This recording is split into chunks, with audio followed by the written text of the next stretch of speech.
Welcome back to Arsenal Italy. 1-0 to the Arsenal. I guess that's never sounded better than tonight. Yeah, we needed a result today in a really difficult place. Our history wasn't very much in favor of any result today. It's so much at stake, and we are really happy with the results. You were in the right place to score the goal that won the game. You seem to have found this goal-scoring form at just the right time. You've timed your run. Yeah, it's a good timing for sure. I always want to impact the game, and yeah, I'm enjoying it a lot and helping the team as well. Yeah, it's what you are a football player for. So yeah, hopefully next week again, and you never know what's going to happen. Well, Eric, it's not the result that you wanted, but is there a big positive difference for you from Monday? Yeah, it is, but still it's disappointing. And I want to win. And it doesn't matter who is on the pitch. We have to win every game. And when you wear this badge, you have to give everything. And yeah, the demand is win games. And again, it was a makeshift defence, a patched-up defence. How important is it to get defenders back for these crucial last two games and the cup final? We talk already all season and about this. You want to have players who are have the competences to play there. Now we have to play players there in positions they are not used to, and then it's obviously that they make mistakes. How will you watch Tuesday? I'm sure you will. Yeah, for sure. I'm going to watch it. I'm going to watch tomorrow's game as well, like we always do, and we know what we need. I think the feeling after Monday was that you needed a performance today, even in defeat. Did you get that today? Now, we have seen we were very competitive with Arsenal, one of the best teams in the league, with City and momentum fighting for the league, for the title. And we have seen, I think we were on the same level across the game. So there we see, even when we're missing 7 start 11 players, potential start 11 players, we were in the game and we could have a result. Casemiro's had a difficult few weeks, taking a bit of stick. What did you make of his performance today, especially playing out of position again? Yeah, but he can do that. On Monday, obviously, it was not his night, but there was collectively poor performance, and then everyone looks poor. But you can see he can play there in that position, and I think today he was in the right level. He looked like maybe he had a point to prove, a player maybe with his pride slightly hurt by Monday. Oh, absolutely. He's a winner. He hates to lose, and that also he has to bring that in the team, and that is what we expect from him. There was 1 or 2 questions about the goal and whether he was too deep. But is that the way you need the defenders to be? Someone has to drop deep so you can play out from the back. Is that the reason he was probably slightly deeper than the rest of the back four? No, he shouldn't be there in that moment. That is also obvious, and he knows that. But for the rest, as you see, it was a good performance from him. What would you like to see different on Wednesday? Are you likely to have any of the injured players back? I want to have the same attitude, and that is what we have to learn from the lesson against Palace. As a United player, you can't play like this. You can't play in this shirt with this badge, with this attitude. We need always the spirit as we had today. Today we had players on the pitch who took responsibility, and that is what we expect also from them in every game. So definitely also on the Wednesday night when Newcastle is coming over here. Any chance of anyone back? I don't know. And we have to be safe as well. We have also a cup final to play, and we can't risk players. We have to bring players back, but yeah, it's obvious we have so many problems, especially in the back line. We want to have players back, but also we have to do it with some common sense. Well, I suppose, Martin, the most important thing from an Arsenal point of view is just to get the 3 points and get out of here. That's all that matters at this stage of the season. Smash and grab. I think Arsenal, though, were more than that today. Really good professional performance. You know, if you want to be champions, we don't know if that can happen yet, but you're certainly in the mix. You've got to grind out these sorts of evenings, and I thought they were immense, particularly at the back. So, you know, whenever you win here, it's sort of, you talk about titles, don't you? Certainly in my era, and maybe we're talking about it this year as well for this group. And that is why I think post-match Mikel Arteta was so keen to stress the mentality of his team. Yeah, I think that's the thing. Maybe we were questioned last year. They didn't have the mentality to go all the way to the last game of the season. Now they do.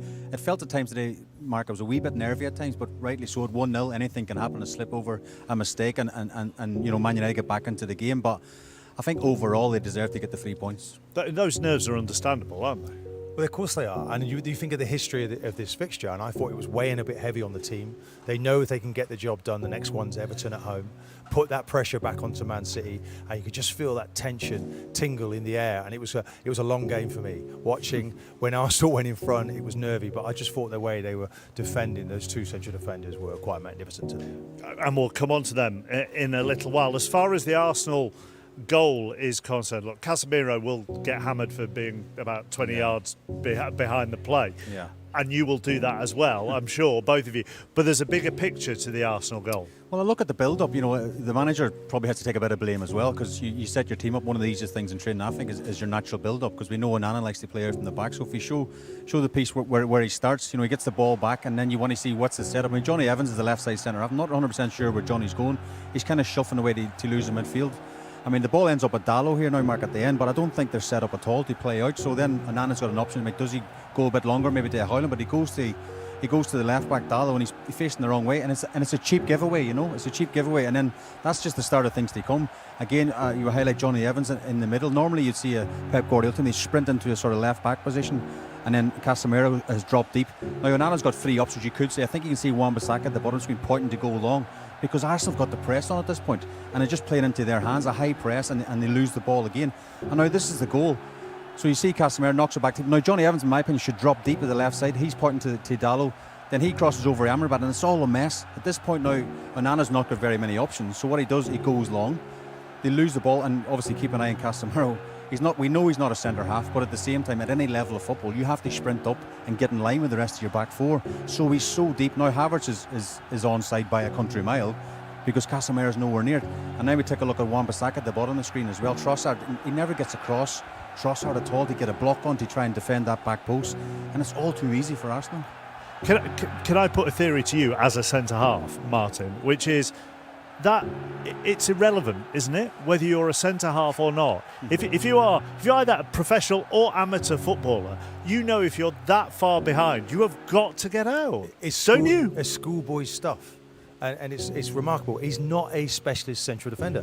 We saw that against Crystal Palace the last time out. But that's just not getting out. Well, now there's got to be some energy, but there's not even any of the defenders urging him to get right up. Now, of course, the ball goes back in, and then Wan-Bissaka, look, it's awful defending. So they're the basics, and that's why we look to Ten Hag and we say, okay, what information are you stitching into the players? You've had a chance to reflect on the Palace game where Casemiro, top player, but he's not a central defender. So change that. And I think the importance is the partnership of your central defenders. And Arsenal showed that today. If you've got strength in that position, then you've got a platform to build from. And just before we get, I don't want to labour this point, but surely you don't need to be told by your manager to push on. I mean, the thing about that goal, Mark, as well, if it was the last 10 minutes and he was leggy and he was tired, but it's 20 minutes into the game, so it's not like he's tired at that point. He should be sprinting up. I think you said off air, at any level of football. Yeah, but it's knowledge. You've got to get up. Desire, knowledge. Get out, join your colleagues, edge of the box. It's basic. It's really, really basic. Even from a centre midfielder, a defensive midfielder, he should squeeze the pitch.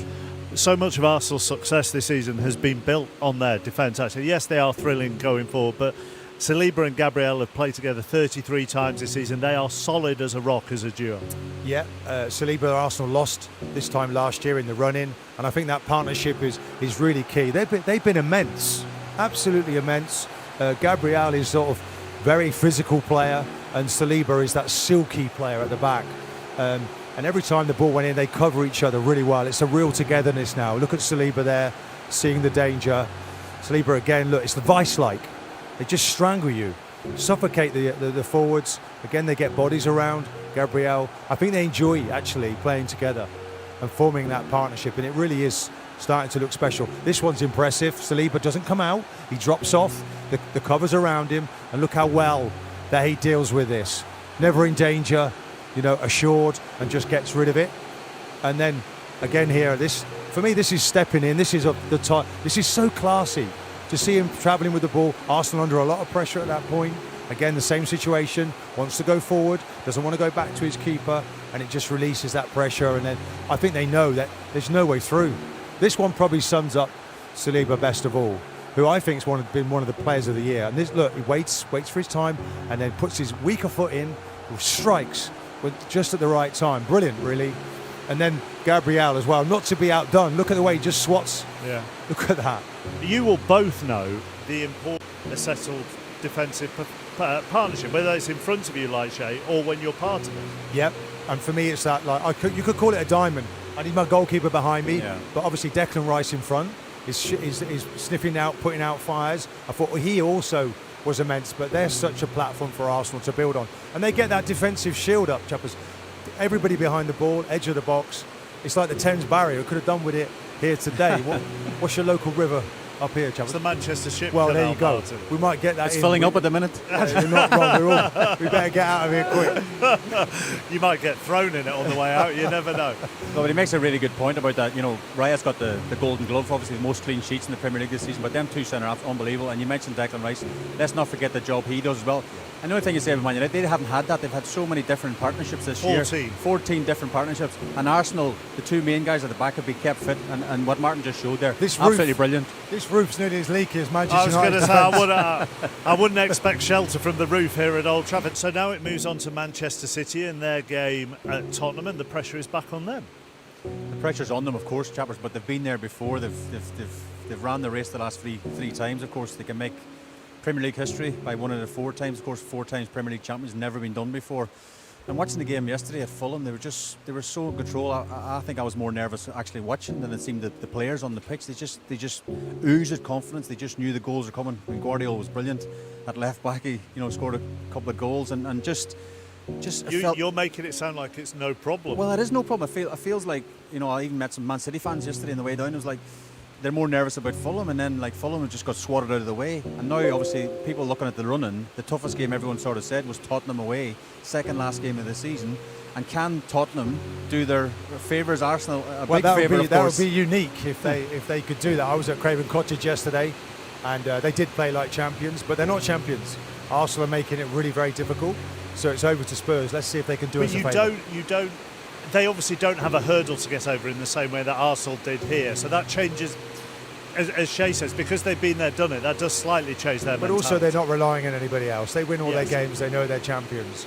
So we're now relying for somebody else to slip up. Ironical, the last 3 games of the season for City are against London clubs. So let's see. There's West Ham to come as well. But Arsenal, the most important thing is Arsenal making this difficult for City, and that Pep's not sitting there with a bottle of red wine tonight as a champion. Arsenal are taking it right to the wire. Go on. No, I was just going to say, when I was a kid at Blackburn, they won the league.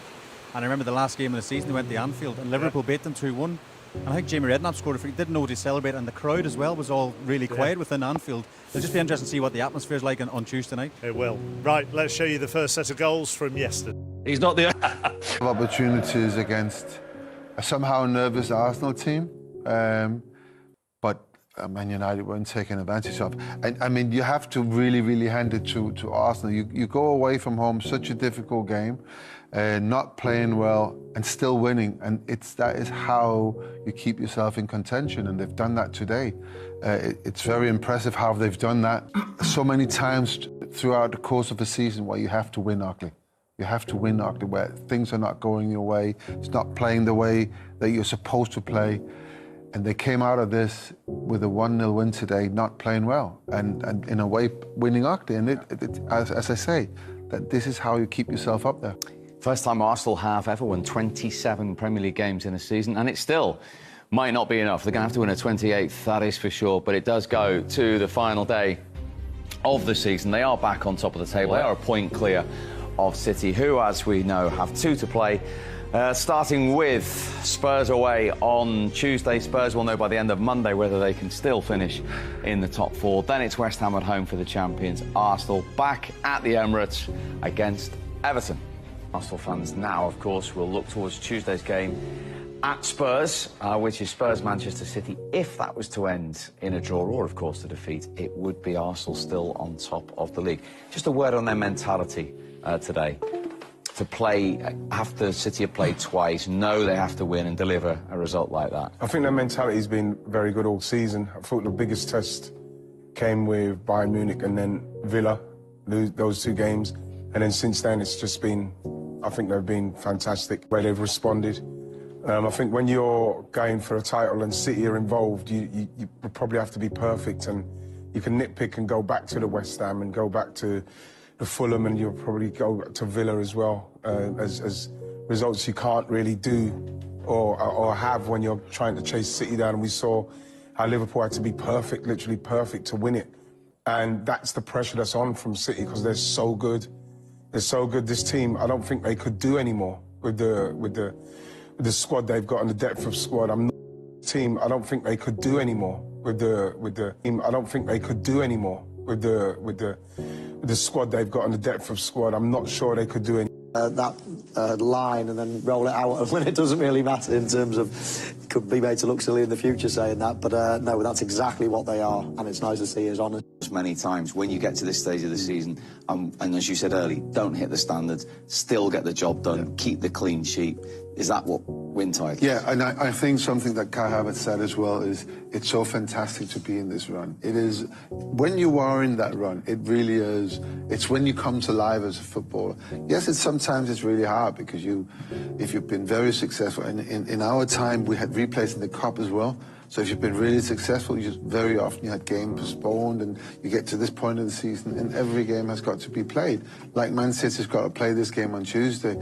So the games are coming thick and fast.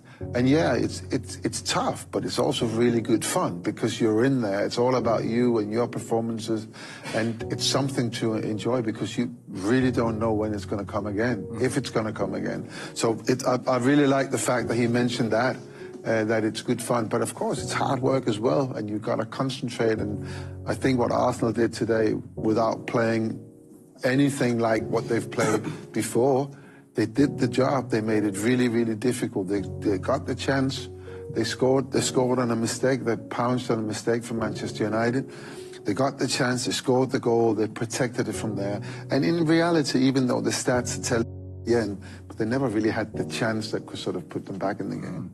I think when you look at when Man United were attacking, it didn't seem like there was any fluency in what they were doing. It felt like get the ball to Garnacho and then try and do something.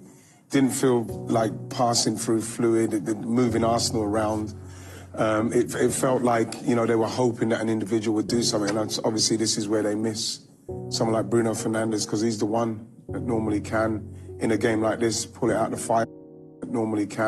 In a game like this, pull it out the fire for them. But today, as much as 1-0 is never a result that or a scoreline that you're comfortable with, but I felt like we always had the opportunity of maybe going up another game, scoring a goal, but I still felt you're still afraid for Man United might do something, and I'm glad they didn't.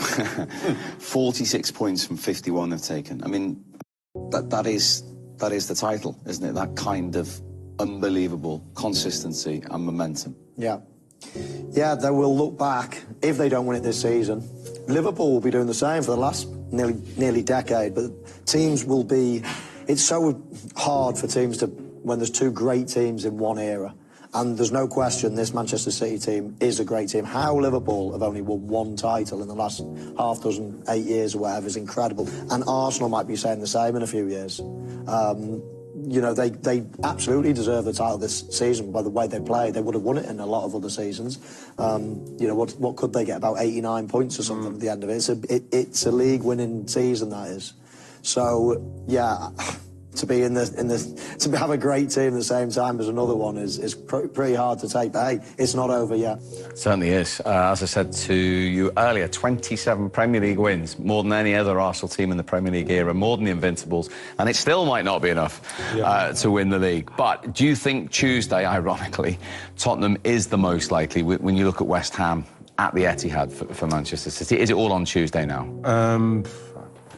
I just look at a Man City side that they've not lost this year. Was it 33 wins? I still can't understand how Rodri's not in the Player of the Year, but the fact is that we're trying to ask a team like Tottenham, who have been so up and down, so open, to stop a Manchester City. I can't get carried away with hoping that something happens. They haven't got a single Premier League point or goal in the Tottenham Hotspur Stadium. Well, this is when we find out. You can hang your hope on that, obviously, but this is where we find out, because City are in a frame of mind where they know this is it. They can't lose this game if it comes out. City knows that they can't do anything other than try and get a draw out of this game. They can't even get a draw out of this game. They've got to win the game. Got to win the game. But they've never played Tottenham in the title race. They've never played at this time at the Tottenham Stadium. No. And I think that plays into this is where they are the best. They build up, like Sir Alex used to say, it starts at Easter. They've built up to that, they're thereabouts, and then they're just relentless. They've done it for years, you know. When the Liverpool race was it last season, you know? Was it 94 points? Season before. I mean, 94, it's 93. Yeah, 14 consecutive wins. It's just what they do. So tough. I don't think but the thing is, can win that game. You have to. If Tottenham win that game, then it will be something that nobody will be expecting. And of course, we're all hoping that can happen because, you know, I think Arsenal have done brilliantly to get to this stage of the season. Coming off of last season, they've learned a lot from it, and you can see how well the players are playing. But again, we're chasing down a team that's going to probably, if they do it, they will be the best team. You have to say they're the best team in the Premier League era because they've done it 4 times. Not even the great Man United sides, they've done it 3. But this is a team what they're trying to chase, and it's tough. The bar is high, but they've done magnificent, and they've just got to keep going. And as I said, there's so many subplots here. We're going to watch Villa-Liverpool tomorrow here.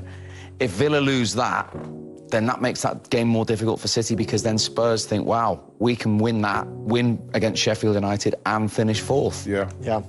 Yeah, and that's the beauty of this season, isn't it? We always wanted it as a neutral to go down to the wire. Relegation is looking like it's sorted, but European football is not. And, of course, the big one, the title, is not either. So we're still hoping it goes down to the last day. And whoever wins will be absolute deserving of the title because 2 teams that are absolutely incredible, not much between them at all. But Manchester City, I agree with the lads, I've said it all season, they've just got gears, and as soon as they start needing to win in the last 2 months of the season, we've seen it before. It's they're a hard team to stop. So you just think 2 wins for City? I'm starting to believe that both teams will just win all their games now. They're in the zone. They're in the title-winning zone, and I don't think there's going to be a slip-up. But all Arsenal can do, again, they've got 1 game to go. Whatever happens on Tuesday, it's just win the game and just see what happens. Yeah, well, that's what they had to go. Like, today was could have been a really tricky one for them, and I think that there was a little bit of nervousness. You heard Mikel Arteta say that we didn't progress the ball and do what he wanted to do, because that's just nerves.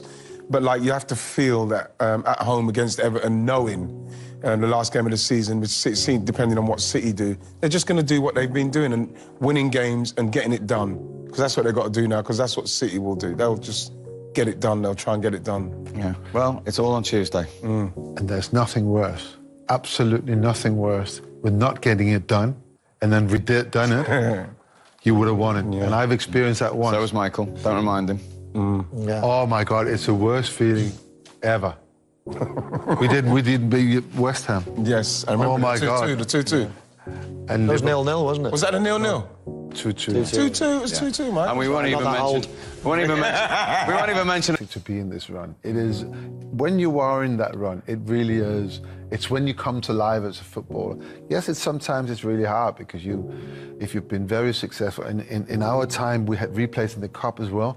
So if you've been really successful, very often you had game postponed, and you get to this point of the season, and every game has got to be played.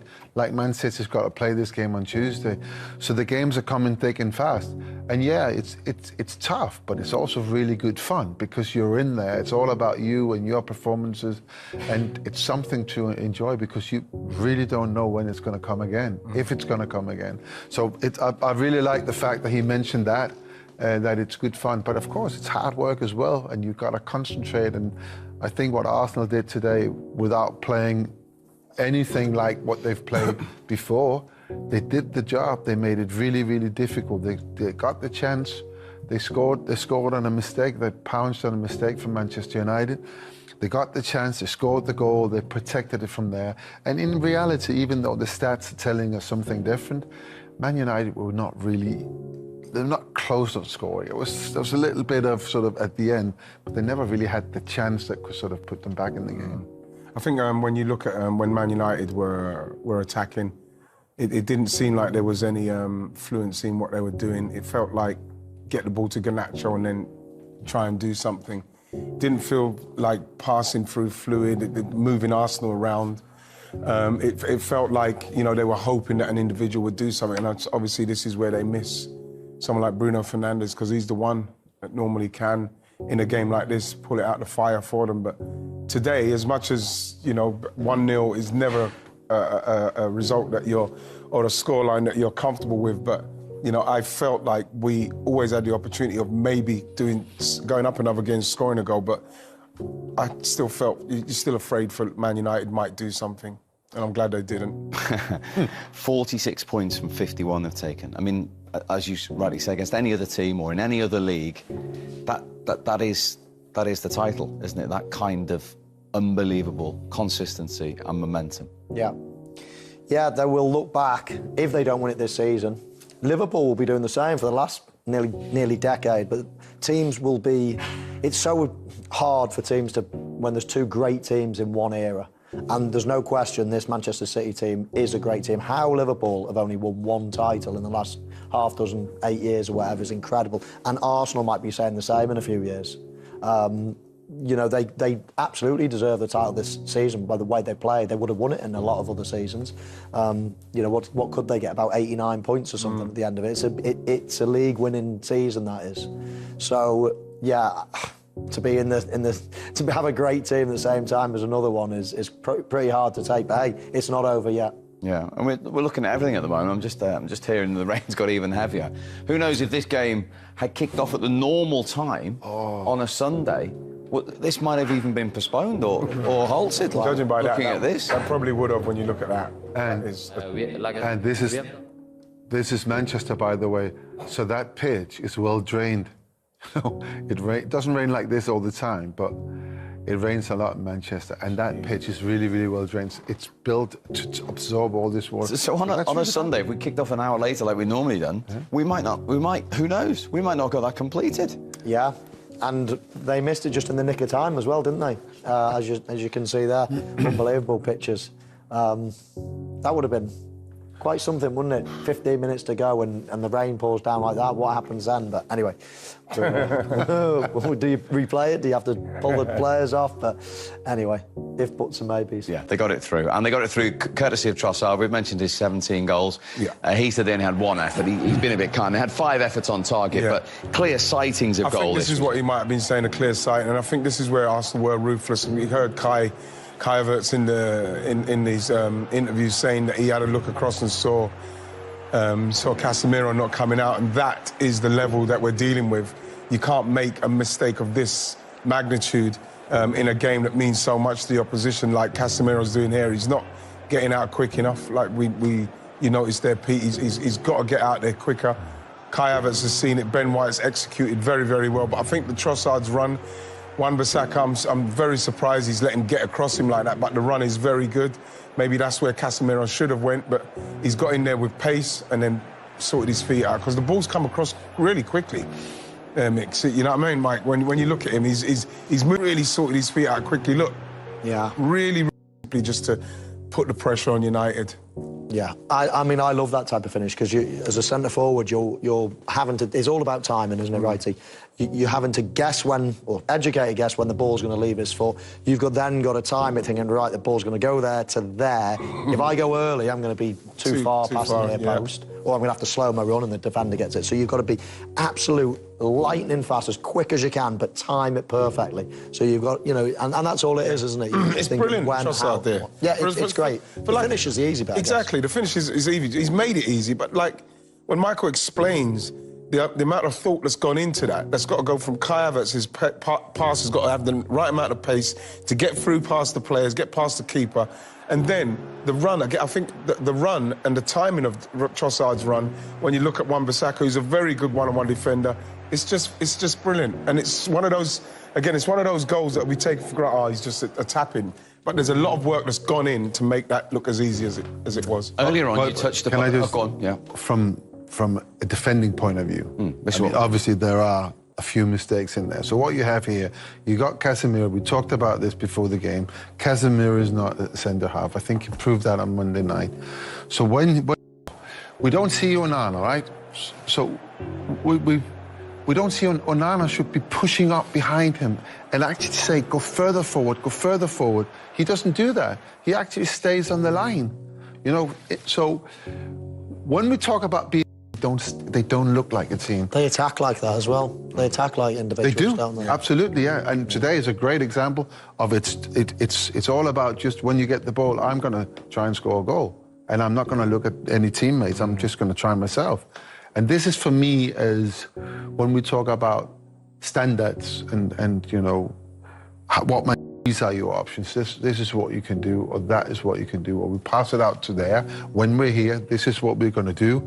And I think someone like Garnacho today is a great example of how that doesn't work. I mean, we see the goal here again. Look at how spread out United players are. They're not reacting to it, you know? Yeah, I mean, listen, it takes two to tango, doesn't it, I suppose, but us as centre-forwards, us as attacking players, you prey on a weakness, you try to force errors. If nobody made any errors, every game would be 0-0. So, of course, we're constantly thinking, right, he's not squeezed up too quickly, right, now Havertz is... And then there's a chain reaction of problems in behind it. So that's what we're preying on. Of course, Peter will see it in a certain way as well, but, you know, there will always be little mistakes, and it's how you punish them, how you capitalise on them, and how you put that pressure on. But would you always then do the same thing? Or would you try to put a variation into what you do? It depends what the mistake is. I mean, in that situation... Yeah, but you would look at it, wouldn't you? When you get the ball, if you're running towards... If you had the ball, you're running towards defenders. Would you always do the same thing? Not at all. No, but and every scenario is very different. As a fan, I'm sat there, I'm watching. I mentioned Garnacho before. I'm watching Garnacho, who today had the ball so many times on the left, and I'm hoping for him just now and again to do something different. But every time, he's trying to finish it himself. Garnacho gives me the impression that he doesn't play off of it. He hasn't got that person in there to play off. Right, so he can go. We have Emil. You know what I mean? Some of the times if I came off and Dennis would be there, or Kevin Campbell, Alan Smith, he's somebody that when he gets it, he seems very, very one-dimensional in the way that he's only going for goal. You don't see too many 1-2s off of him. You don't see him looking to square it inside for his partner and the partner giving him the same thing. And this is where, for his age, and we know that he's capable of scoring great goals, is where the inexperience comes, because the decisions he makes in the final third, at the moment, especially in this game, they weren't good enough. He needs to be coached a little bit, you know? That's all it is. So these are your options. When you get into different situations, you know, you cannot do the same thing every time. Everybody knows what he's going to do now. He's going to go left and try. Okay, he's trying to cross the ball. It's not a great cross, you know? But he kind of, it seems like, you know, he's doing a similar thing every time. Now he's going again, trying to. He's got pace, yes, but he's got players up there. There are options, other options. And if you look at how easy it is for Arsenal's defenders to do, I mean, this is the one time where he actually is doing it right. But then the finish had... 7 shots today, none on target. Exactly. You know, and again, you know, he's going towards goal. It's so easy to defend again. He's not challenging, he's not changing his angle, and I'm not criticizing him as such for it, because he's a young man, he's full of energy, he wants to do, you know, what he's experienced as successful before. But he's up against possibly the best defenders in the league. They will suss him out like that quickly, and therefore you need to put some variation into what it is that you're doing. As well as coaching, Peter, That's coaching. It's coaching, but it's also the team. If, for instance, he'd been in your 1990, imagine all the people on the pitch, on the training pitch, who would pull him to one side, like years later they did with Cristiano Ronaldo, for instance, when he was going to ground too easily. This squad doesn't have that type of character to help a young player like Garnacho or Mainu, does it? And when you don't have those characters in the team, then it's down to the coaching staff to help the player maximize his potential. I mean, Garnacho is a great, great player and prospect. He is. He can be one of the best players in the Premier League, without a shadow of a doubt, and he's already done really, really good things.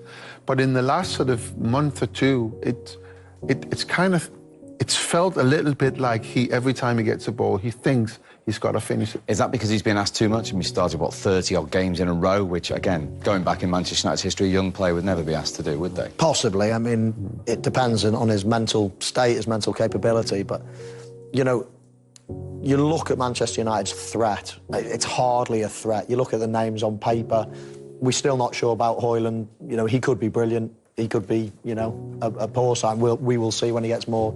But Ahmed, you know, does a bit. But these are the type of players that probably should be coming off the bench, maybe, you know, to change something at the end. I mean, none of them at the moment strike me as Manchester United. That is a Manchester United player. I mean, you think we keep harping back to a few years ago, but they, you know, the Wayne Rooney's, the Berbatovs, like utter class. Wright mentioned before, Fernandes, obviously they miss him. He's one player that can do something different. But for a Manchester United team, yes, there's injuries, but even on paper before the game, you just think, is that it? There's no goals in that team. Was you personally connected with Arsenal, who are suddenly finding a love for Tottenham? Tim Sherwood. This is the first time since 98-99, when Tim played on the final day for Tottenham against Manchester United, that Arsenal have taken it to the last day of the season, when they won it in 02 and 04. It was already wrapped up by then. Manchester, just a couple of stats for you. Manchester United have lost 19 games in all competitions, which is the most for 45 years. Arsenal have now won more games in a season since 1970-71, when they won the old First Division title. So they've won more games than the Invincibles did, and any of Arsene Wenger's teams. They've won 27 games this season. That was quite an average game. Do you think Arsenal approached it the right way? Because Liverpool, we talked about this on an eye off air, got involved in a bit of a chaotic game with Manchester United. I think Arsenal were worried about leaving gaps if it were that sort of match. Yeah, I think it was important to score, obviously. Once they go ahead, I think it completely changed his mindset. You know, I think Mikel was adapted recently in the last couple of seasons. I think he used to be hell-bent on, no, we need to control the game at all costs. But he's evolving as a manager. He's absolutely outstanding at the moment. And what he's done is decided, you know, we have something, we'll protect it. They haven't got too many threats. I think it was a lack of respect, really, for Man United, because he knows they're not going to go open up. They have a few moments, but if we can keep them out there, and just when it needs to be kicked, we'll kick it. Saliba, Gabriel, outstanding. Even Tomiyasu and Ben White, quality. In front, you know, Odegaard wasn't playing in their final third. He was, you know, in there with Declan, you know, and just patrolling and breaking the game up. They've really frustrated Man United, and they just never had the quality to break them down. So I think the manager's turned the page over, I really do. I think he's learnt from last year. There's no accusation levelled at them of bottling it this year. They take it to the last game. You can't have bottled it if you take it to the last day. It's just a shame they're up against a juggernaut of a team in Man City, but magnificent Arsenal, and I enjoyed that performance today, I really did. As a coach, when you look at it, you think, OK, wasn't spectacular, wasn't the most entertaining game for the neutral. Didn't need to be, did it? But they got the job done. They're efficient now, Don. Yeah. They get the job done. They know how to get over the line. It's just a shame that it might be very difficult for them to win the league because of Man City. You were a little bit more nervy than I was. But watching the game, 1-0's one. I mean, the point is that one goal ahead, you can have a refereeing decision, a deflection, a set piece, a corner, or whatever. Yeah. So, but there is an element of danger still, isn't there? There is, but I got the impression watching Man United today, they could have been there for 3 hours. They wouldn't have scored. They haven't got any goal scorers on the pitch, and Arsenal were in that sort of state of mind where they thought, if we really push for the second goal, which is what we want and what the club wants and what the fans want, it can be chaotic. And that's where then Man United could try and hit you on the counter with Garnacho because of his pace. They wanted Arsenal to come out and really go at it. And therefore leave spaces that they might be able to... So as a player, where Tim's saying they're professional and patrolling, what you do is you just say to the opposition, you're going to have to do something spectacular to beat us, because Declan Rice, I guarantee you, Mark, it would have been one of them games where when the players got in afterwards, it would have been a relief, obviously, because of the scoreline and the win. Mentally, it would have been difficult because you got over the line. But physically, I bet you some of them players, Arsenal players, would have thought, they'll play another match. Because it wasn't hard for them. It wasn't difficult because they had Man United that way. And they thought, we're not going to open up. That's the last thing we're going to do. If we've got to beat you 1-0, we'll beat you 1-0. There wasn't probably one single Arsenal player, apart from Saliba, that was outstanding. No. The rest of them were just doing their job, ultra professional. Rest defence. That's what it was. It was like they were in the holes, they were good distances apart. There wasn't gaping holes where they get exploited. There was no room in behind for Garnacho. Not getting done on transition. All they that know stuff. Højlund's not going to hurt them. No. They know they haven't got the ability in tight areas. There's no Bruno there today to do anything. Set pieces, you know, they're one of the biggest teams in the league. Very organised, so it's not going to be hurt like that. I think we need to give a special mention with the goalkeeper as well, Raya. I mean, he's part of that back five, and I think he really helped him out with crosses today. Not necessarily the high ones that come over, but the low ones, if they do get in behind, he reads them very well and he cleans everything up and he kills the game. You know, he got booked late on, but that's all right. Even the small, no problem. even the small things as well, where probably this time last year, Arteta was probably jumping out of his technical area, desperate for the win, showing all, giving it all out, which makes, and then that transmits to the players. Today, he would have been fluttering inside because it's all about the win. But he looked calm. That's where I think Tim's saying, like, he's learned a lot from last season. Well, they're getting better every season. Just will it be enough? Let's have a look at the goal. There was a lot of chat about Casemiro after the Crystal Palace game. And this is quite difficult to watch, this, isn't it? It's As lazy. a man who's been as brilliant as him, not to sprint out, Don. It's Simple lazy. as that. It's lazy, Mark. That's all it is. So he's played Havertz onside by not sprinting out. He doesn't even do too well from the cross. And I think if you're Wan-Bissaka as well, this is where he's got to really bust the gut now. Go on, go and sprint. You're only talking 5 yards to get level with Havertz. He knows Havertz is there. He'll be seeing him peripherally. And Havertz knows he's there. Yes, because he's checked Havertz had a look. But that's where he should be. Probably a yard deeper, but play in that position, and then Havertz is offside. The whole move's killed. It's dead. But he compounds it, doesn't he? Yeah, but then I even think Wan-Bissaka, you've got to check your shoulders and look where Trossard. You must smell as a player. We're always checking our shoulders. You must smell and you must see that yellow shirt, that bright yellow shirt. You must smell that danger. Great run from Trossard. That's what makes the goal. But it's Havertz being onside and Casemiro being lazy, not putting the effort in to play him offside. It's so simple. I think it's really good play from Havertz as well, because he sees where Casemiro is. He doesn't want to go too far towards the halfway line. No need, because he knows he's strolling out of there. So he just keeps himself just onside.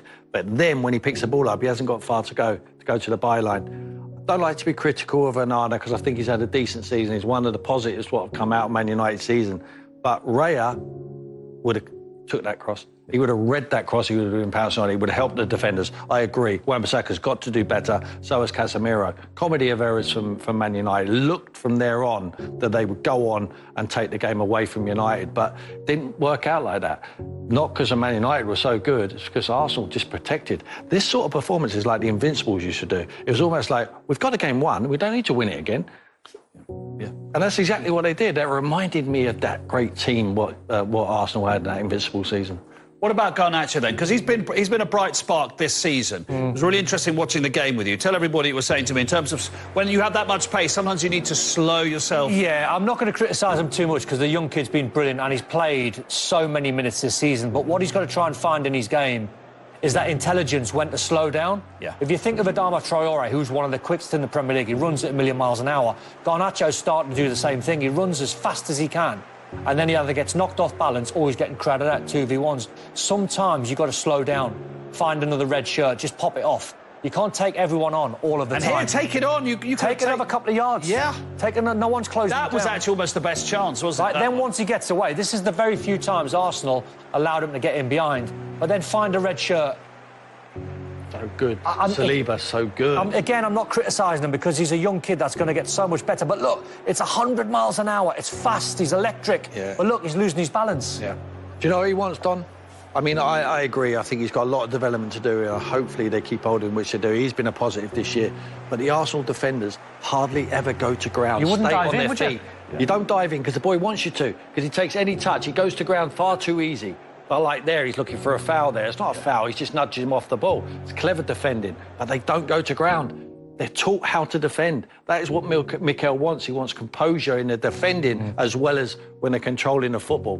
Brilliant, Arsenal. By the way, it was a good thing the game finished when it did, because you probably just saw that last shot there when Garnacho hit it wide, how much it was raining. It was chucking it down by the end, and Old Trafford needs a refit. We'll do. And it was pouring off, wasn't it? It was running down the... Game would have been abandoned. Chris Foy, who's gone home because he's got nothing to do, Chris said it would have been abandoned. The ball would not have been able to roll. Yeah. Goodness knows when they would have fitted that in. Right, come on then, let's have a bit of fun. Tottenham to do Arsenal a favour. That's what everybody wants. The league wants somebody else to win it. Are you now a Tottenham fan? You are, because I've seen you singing upstairs Tottenham songs. I'll send Glenn Hodler text. Let me tell you, right, when I was growing up, we was red or white in North London. My dad, all of a sudden, for the first time ever, is a Tottenham fan. And he wants to go to the game. And he wants to go, does he? And this is incredible. I mean, I can't tell you how incredible this is, but yeah, there will be no Tottenham fans in that stadium who want Tottenham to win. And it's strange because Tottenham still have their own prize to go for. Completely. Particularly if Liverpool were to win tomorrow night against Villa. Absolutely, I agree with you. I just think it'd be very difficult. But like you mentioned that game when we went to Old Trafford, Les Ferdinand scored for us, you know, and it looked like we've done Arsenal a favour by beating Man United. Well, we scored very early.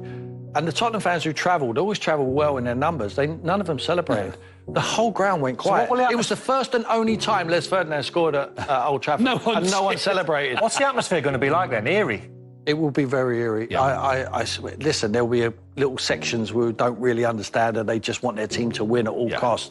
But it will be strange. Yeah, that's going to be amazing, isn't it? It'll be brilliant. I want to see Dad Sherwood with a Tottenham shirt with Sherwood on the back. So you could see he's the only one. He's the only one. You could see 60,000 fans cheer when Man City score. This is how it should be football. In all seriousness, you know, football is so tribal. I completely get it. No Tottenham fan wants Tottenham. It would be the same. But the Tottenham players, Tim, some of them are playing for their futures here. They've got to ignore that. Like we was. Yeah, exactly. We never give a fault in that dressing room.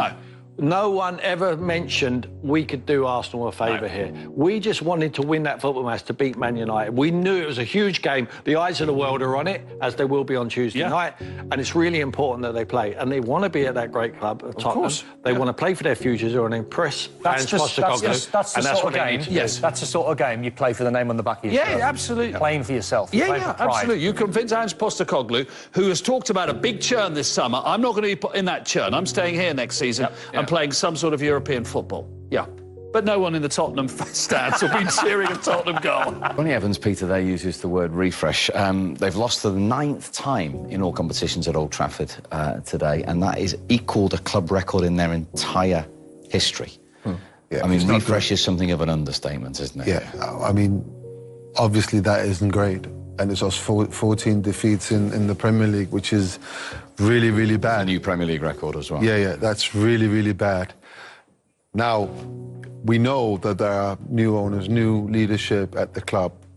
It is something, it's a hope.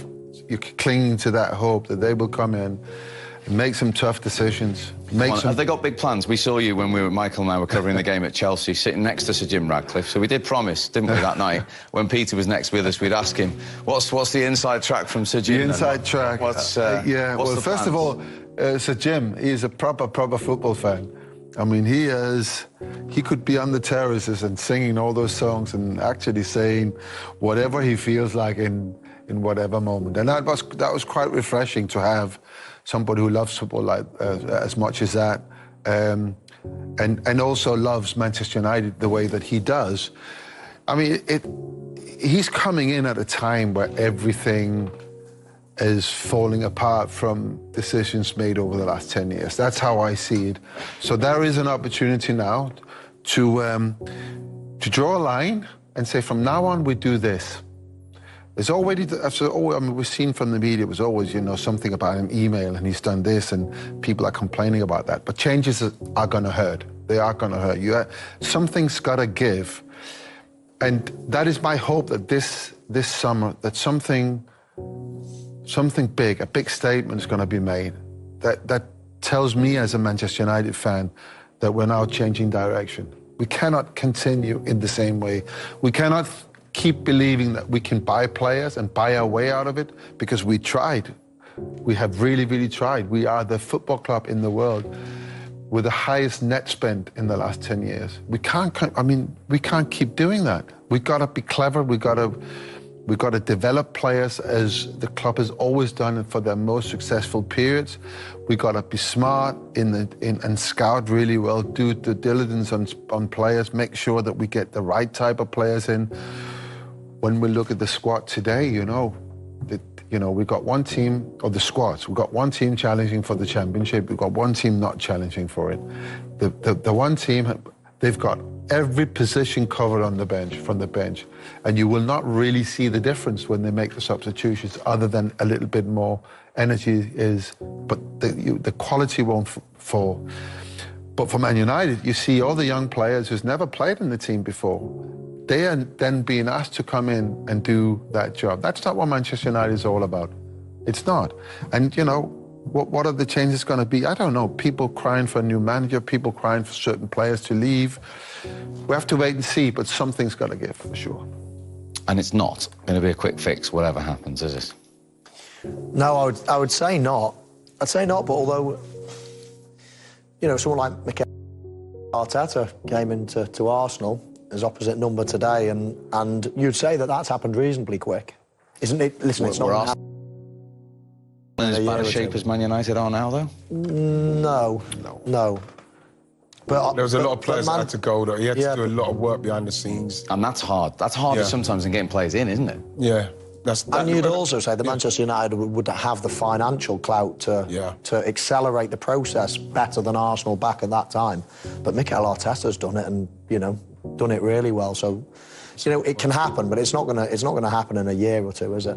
They're not going to win the league again. Well, one of the big problems is, of course, that players have been signed for very, very high transfer fees, which has to be appreciated over a certain number of years. So they've had to sign long contract, 5-year contract, at very, very high wages.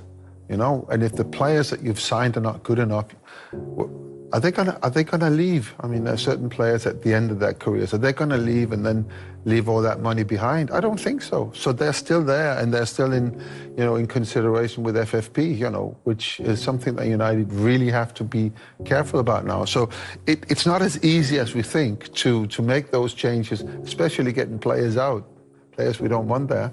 So it's going to be really interesting to see what Sir Jim is doing, but hopefully he's going to do something. He's made changes in the background, hasn't he? Yeah. You know, the main one he's got to do is the main job of the club. Sir Alex Ferguson always used to say the most important person in the club is the manager, and they've got to have that right. But once you get the right manager, then I think you can start accelerating that process. But the chopping and changing, the uncertainty, the lack of results, the lack of a plan, the lack of everything that we see, the lack of progress, full stop. I mean, you've got to get the right manager. After the game on Monday night, you were very, very clear about what you thought about the manager. You said he's got to go. This is unacceptable. Now it's been nearly a week now. Have you made any thoughts about what you think would be a good person to put in there instead?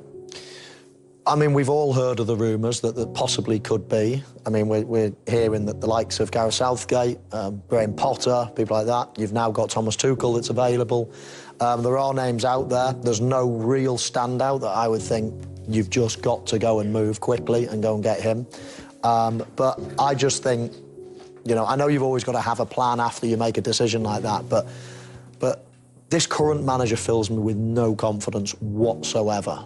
And you know, what are Manchester United going to do? Wait for the perfect candidate? You might be waiting a year, 2 years, 3 years. In the meantime, going to keep being served up this? I think you almost just got to make that decision, and then, you know, I'm sure they're searching as we speak. The thing is, Mike, is that I was reading some of the stuff that Sir Jim Ratcliffe was saying about trying to build structure and trying to build a structure where the club plays to a certain like Ajax, which is something that Ten Hag was used to, and then you just bring the coaches in.